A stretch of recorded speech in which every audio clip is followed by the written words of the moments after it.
Chers amis, bonjour. Nous sommes le dimanche 2 août 2026. Il est 8h30. Quelques news de l'Arménie d'Alsar et de la diaspora arménienne.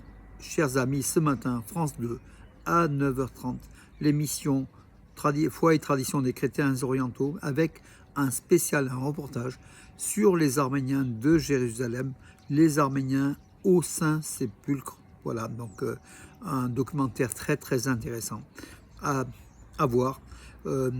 Si vous regardez cette vidéo donc un petit peu avec du retard, vous pouvez revenir sur votre chaîne France 2 et mettre en recul en fait. Vous savez on peut revenir sur les émissions, vous passez du direct vers le différé et vous pouvez voir cette émission qui est très intéressante. Voilà. La chaîne hôtelière Marriott, accusée de promouvoir le tourisme dans le Haut-Karabakh après l'exode des Arméniens. Donc, on a à Yerevan aussi l'hôtel Marriott. Voilà, les propriétaires de Marriott, de la chaîne Marriott, le groupe hôtelier Marriott, fait l'objet de vives critiques après la mise en ligne sur sa plateforme Marriott Bonneveille Activity des circuits touristiques proposant de visiter les villes occupées de Chouchi et de Stepanakert, aujourd'hui sous le contrôle azerbaïdjanais du dictateur Aliyev au Haut-Karabakh. Ces excursions permettent aux voyageurs de cumuler des points de fidélité à Marriott Bonnevoie, tout en découvrant une région dont la population arménienne a été entièrement déplacée à la suite de l'offensive militaire menée par l'Azerbaïdjan en septembre 2023. Plus de 120 000 Arméniens avaient alors fui le Haut-Karabakh, mettant fin à plusieurs millénaires de présence arménienne contenue sur ce territoire arménien depuis la nuit des temps. Voilà Marriott, voilà la chaîne hôtelière Marriott, mes amis. Alors quand vous allez à Yerevan, à l'hôtel Marriott, pensez que les propriétaires de la chaîne Marriott, pour gagner de l'argent, justement, favorisent le dictateur Aliyev au Haut-Karabakh en proposant des circuits dans ce Haut-Karabakh occupé. Voilà mes amis.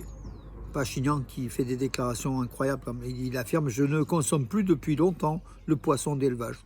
Il dit ça, alors qu'il visitait donc des piscicultures d'élevage et dont, suite aux sanctions russes, le gouvernement arménien a mis en place un certain nombre d'aides financières à ces sociétés-là de pisciculture. Voilà, ils sont 135 exploitations en Arménie de pisciculture en fait. Lors de la réunion du gouvernement, le ministre de l'économie a indiqué que 135 exploitations spécialisées dans l'élevage des truites et des sturgeons, ainsi que la production d'œufs fécondés et de caviar, pourront bénéficier de cette aide de l'État, une aide de 450 millions de dirhams sous condition, donc voilà, pour chaque pisciculture. Mais en même temps, donc voilà, Nicole Pachinian dont le gouvernement veut aider la pisciculture en Arménie, qui est une partie importante de l'économie. En même temps, il dit qu'il ne consomme pas du poisson d'élevage. Tant mieux pour lui, s'il a les moyens d'acheter du poisson naturel sauvage. En tout cas, c'est quand même maladroit de la part d'un Premier ministre une telle déclaration. Le gouvernement arménien qui renforce justement son occupation par rapport aux biens appartenant au Mania Gagik Tsaroukian, une autre entreprise du groupe après les cimenteries d'Ararat qui sont importantes, et puis d'autres sociétés appartenant à Gagik Tsaroukian. C'est autour de l'usine à vin Ararat Brandy Wine Vodka de Yerevan, qui est très très importante en fait, qui a été saisie par le gouvernement arménien et qui est mise à la disposition d'un directeur nommé par le gouvernement arménien pour la suite économique de cette affaire-là, alors que Gagik Tsaroukian, comme vous le savez, un opposant politique à Pachinian, est enfermé depuis quelques semaines. Voilà. Et tous ses biens, toute sa richesse est en train de fondre. Le nouveau Parlement arménien commence aujourd'hui ses travaux, donc aujourd'hui même, donc les travaux débutent à 10h à Yerevan, donc à l'heure où je vous parle, donc il est déjà 10h à Yerevan, et les travaux de ce mandat, de ce troisième mandat de Nicole Pachinian ont débuté, 9e législature, issue des élections du 7 juin, voilà. on verra ce qu'il en sera, surtout avec les groupes d'opposition. Hein. Les 1000 les 1000 plus grands contribuables d'Arménie ont versé plus de 1100 milliards, plus de 1100 milliards de drams au budget de l'État arménien au premier semestre 2026. Donc pourquoi je vous dis, pour vous ce sont des chiffres, mais sachez que ces chiffres sont en hausse de 123 milliards de drams par rapport à l'an dernier. Donc voilà, 1109 milliards de recettes de l'État au premier semestre 2026, avec une hausse de 123 milliards par rapport à la même période, premier semestre de 2025. Donc voilà, c'est important. Donc ça prouve que l'État récolte de plus en plus d'impôts. Et si l'État récolte de plus en plus d'impôts, c'est qu'il y a de plus en plus de contribuables qui versent des impôts à l'État arménien, signe que leur activité économique est en hausse. Bravo pour l'économie de l'Arménie. Nicole Pachinian qui a visité hier le centre d'intelligence, en plus de la pisciculture, le centre d'intelligence artificielle Elevate AI, donc dans la région de Martouni, en fait de Gerarkunik, autour du lac Sevan, voilà. Elevate AI, qui est le deuxième investisseur le plus important en AI en Arménie, après celui de Rastan avec 500 millions de dollars. Donc cette entreprise du Gerarkunik a investi donc 150 millions de dollars. Voilà. Il s'agit de la première usine d'AI d'Arménie qui est en activité en attendant l'autre de Rastan et du Sud-Caucase. Voilà.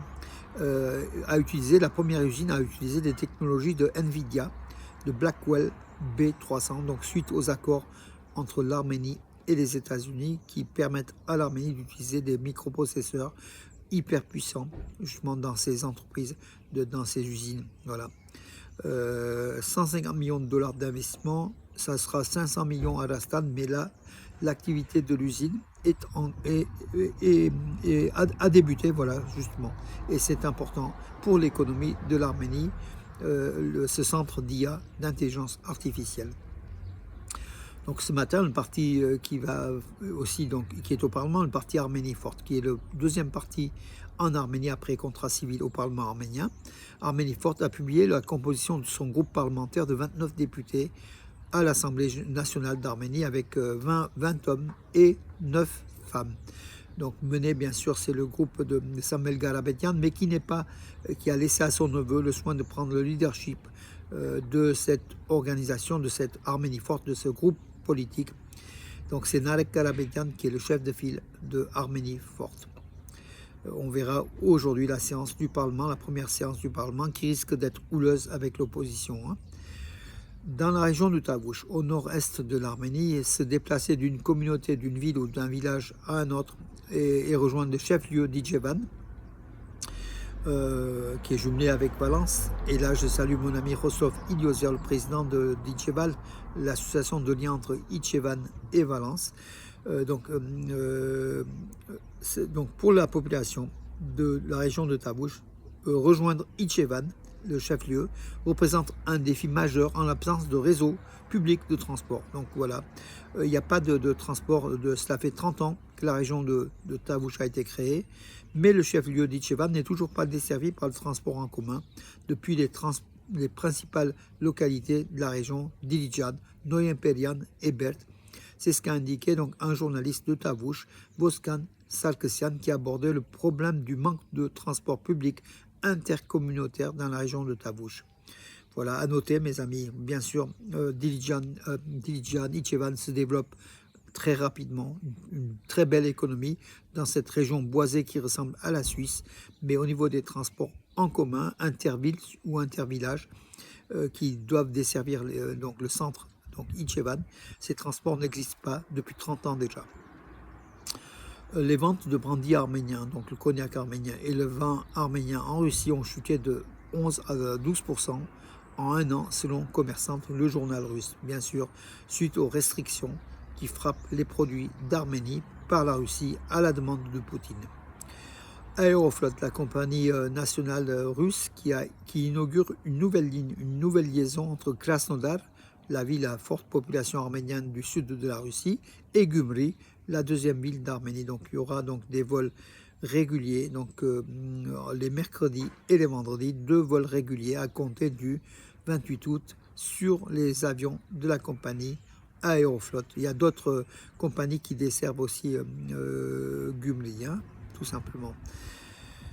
Voilà mes amis pour aujourd'hui, ce dimanche 2 août, je vous souhaite une bonne journée et je vous donne rendez-vous à demain mes amis. Bonne journée, pariol, parigiragi.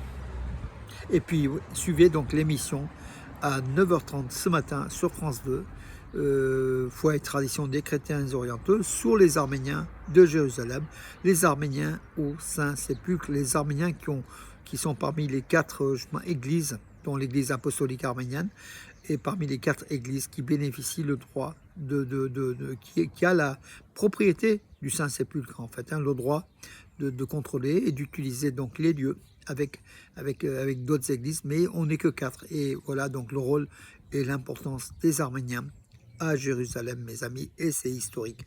Donc suivez l'émission, chers amis. Bonne journée et à demain. Et en plus, comme je le dis, vous pouvez le suivre ou en replay, ou vous vous positionnez sur France 2 avec votre curseur, vous faites défiler en arrière et vous arrivez sur les émissions passées, donc à 9h30, de 9h30 à 10h.